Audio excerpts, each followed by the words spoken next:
En dat liek het aardig te slagjen. Maar in 65 meter is het schip haast net te missen. Er komen dan ook al gauw leefhavers op aan.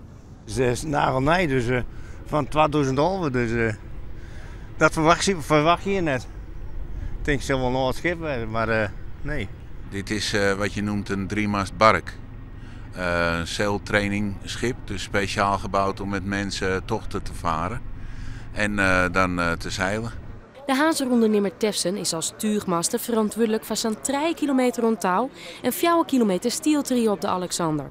Hij is blij dat het schip Haas als eerste haven ontdocht als opmaat naar de races in 2014. Ja, het leeft aardig in de stad. Je merkt aan de bedrijven, de sleepboot en de trossenmannen en de havendienst en de mannen van het afval.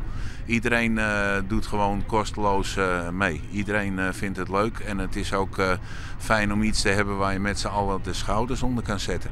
Wat nog op het schip Shenwell is te let, de Alexander zielt morgen alweer naar Frankrijk. De hoop is dat het schip in 2014 ook weer in de Hazerhaven leidt.